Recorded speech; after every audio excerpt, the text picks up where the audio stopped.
It was the first hot war of the Cold War, a conflict that would claim up to 3 million lives and push the superpowers to the terrifying brink of nuclear Armageddon.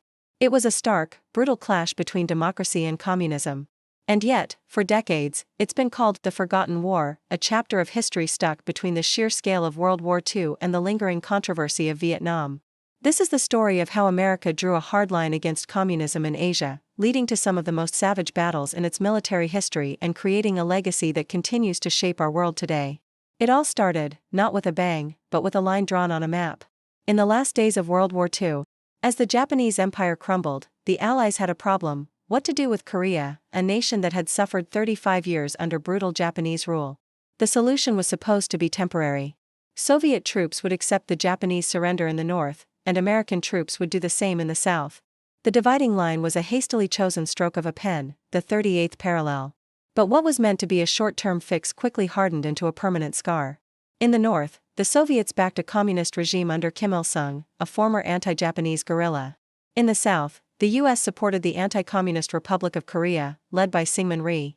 By 1948, there were two Koreas, each claiming to be the one true government. The stage was set for a civil war, but this was more than just a local dispute. It was the first major flashpoint in the new global struggle, the Cold War.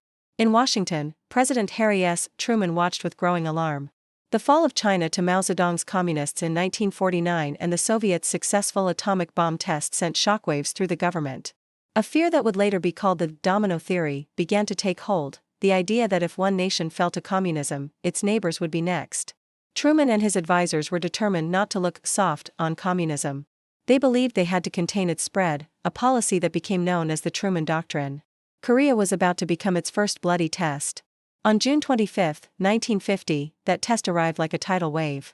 Convinced the United States wouldn't intervene, Kim Il-sung launched a surprise, full-scale invasion of the South. Soviet-supplied T-34 tanks led a massive North Korean army, which completely smashed through the unprepared South Korean forces. President Truman acted immediately.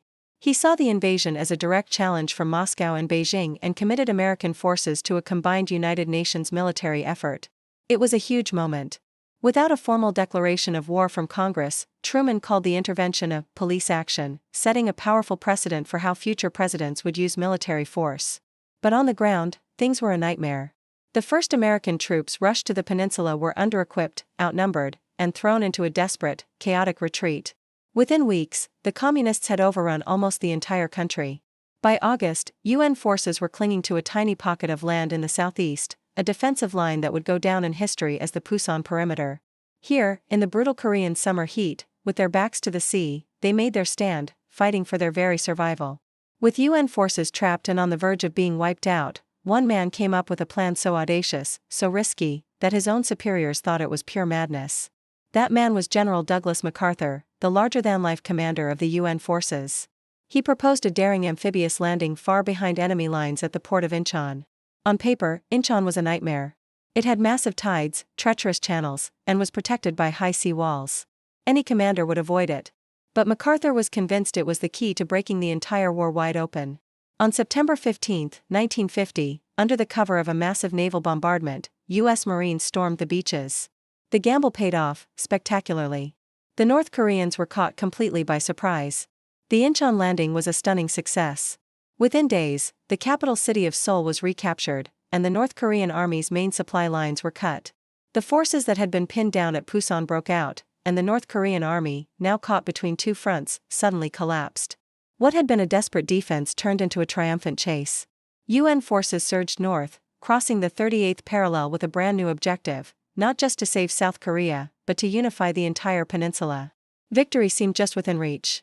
As American-led forces pushed deep into North Korea, getting closer and closer to the Yalu River, the border with China, they ignored ominous warnings. China's leader, Mao Zedong, made it clear he would not tolerate an American army on his doorstep. In late October 1950, he made his move. Hundreds of thousands of Chinese People's Volunteers secretly crossed the Yalu River and poured into the war. The first encounters were sharp and brutal, but they were just a warm-up. In late November 1950, in the freezing, snow-covered mountains of North Korea, the Chinese sprung their trap. The UN forces, overstretched and totally unprepared for this massive new enemy, were hit with overwhelming force. What followed was one of the most harrowing retreats in American military history, the Battle of the Chosin Reservoir. U.S. Marines and Army soldiers found themselves surrounded, outnumbered, and fighting for their lives in temperatures that plunged far below zero. Their desperate fighting retreat against impossible odds became a legend of pure courage and endurance. But the message was clear: this was a brand new war. The Chinese intervention flipped the conflict on its head, sending UN forces reeling back south in a long, bloody retreat. Seoul, once liberated, fell to the Communists yet again. By the spring of 1951, the war looked completely different. The sweeping advances and retreats of the first year were over. Under the brilliant leadership of General Matthew Ridgway, who took over after Truman famously fired MacArthur, the UN forces finally stabilized the front. They clawed their way back, retaking Seoul for the fourth and final time. From there, the battle lines hardened around the original border, the 38th parallel. The war descended into a brutal slugfest, eerily similar to the trench warfare of World War I. For the next 2 years, the fighting became a savage, grinding struggle for nameless hills and fortified ridges, places with names that spoke of the horror: Heartbreak Ridge, Pork Chop Hill, the Punch Bowl. While soldiers bled for inches of frozen ground, diplomats began the long, agonizing process of negotiating an end to the war. The armistice talks started in July 1951 but dragged on for 2 excruciating years. The main sticking point was the fate of prisoners of war. As the talks stalled, the fighting continued, and the casualty lists just kept growing. This history is carried in the stories of those who were there. About 1.8 million Americans served in the Korean War, and their experiences of courage, loss, and survival are a crucial part of our history. We'd love to hear your thoughts in the comments below. Do you have a family connection to the Korean War? What part of this story stands out to you the most? And if you believe these forgotten stories need to be told, make sure you subscribe and hit the notification bell. We're dedicated to uncovering the history that shaped the world we live in today. On July 27, 1953, an armistice was finally signed. The guns fell silent, but it wasn't a peace treaty. It was a ceasefire that ended the fighting but left the war technically ongoing to this day. The cost was staggering. The war left the Korean Peninsula in ruins.